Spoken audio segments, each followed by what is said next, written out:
Hi, this is Maria with Leapwing Audio. Welcome back to another 5-minute video series. Today we will be talking about Leapwing's brand new and exciting product called RootOne. RootOne is a multi-band subharmonics generator and shaper for complete low-end control. I've got a session pop up here. Let's go and check it out.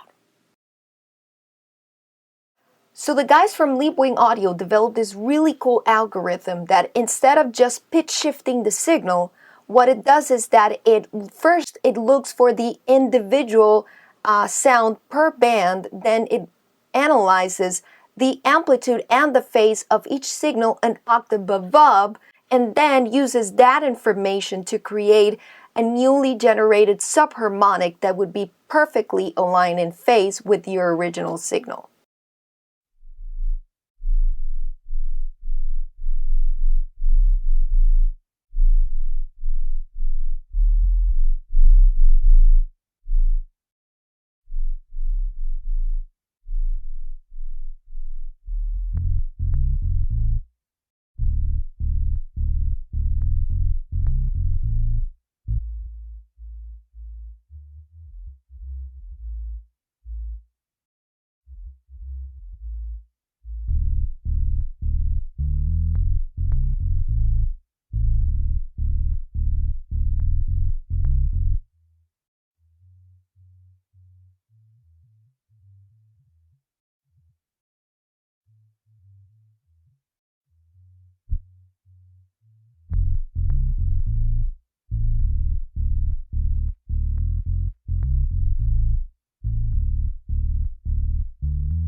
This is why each one of the subharmonics bands labeled as sub, thump, and punch will be so accurate for generated subharmonic content.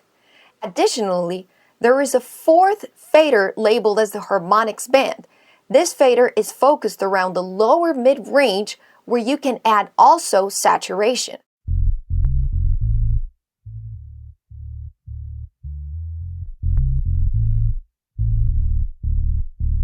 Below the subharmonic section, we also have 3 different controls that we can utilize per individual band. The drive send is a level send taken post fader to send to the 4th saturation band.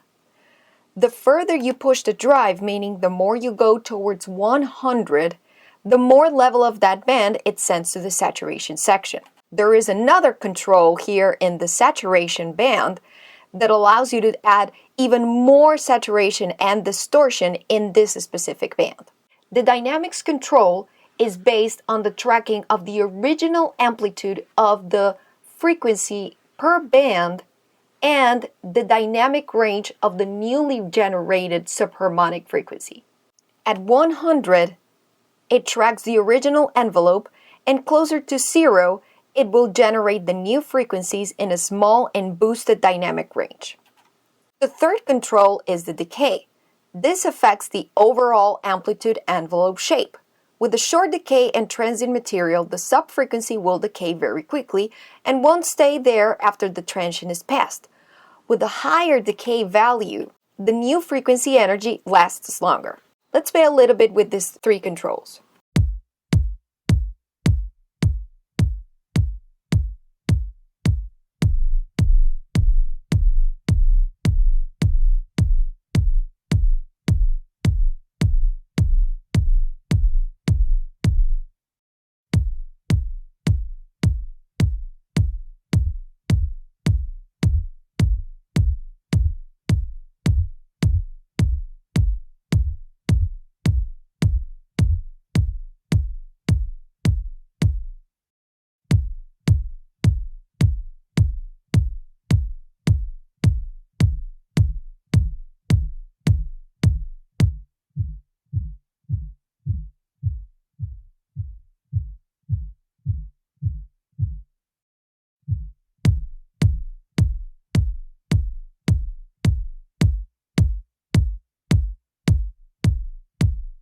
I definitely love the depth that this kick has gotten with all of these new variables and control.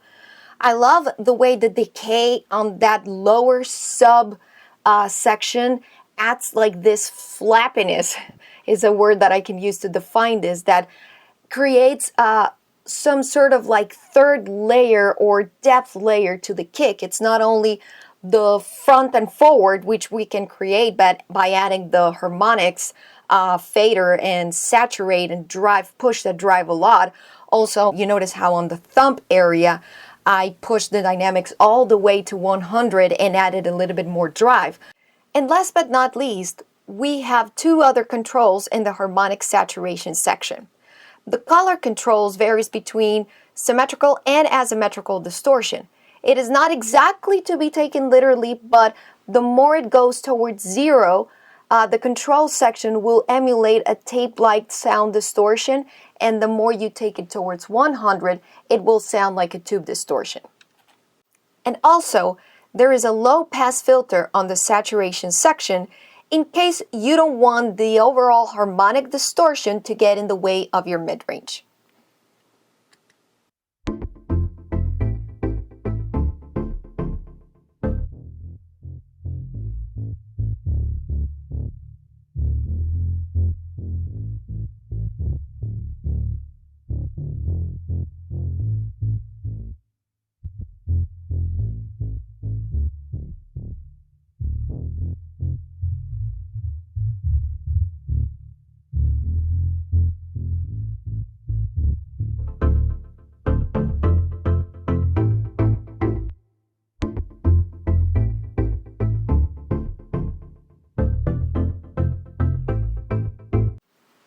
I love the growl behind this new synth.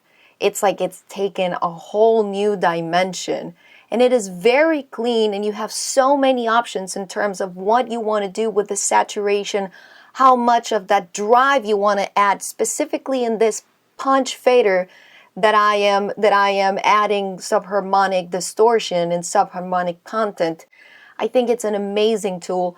Let's hear what I've done overall in terms of what I worked with the first bass, then the kick, and finally with this synthesizer.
So this is it, guys. Thank you so much for watching this video. I hope you have enjoyed this.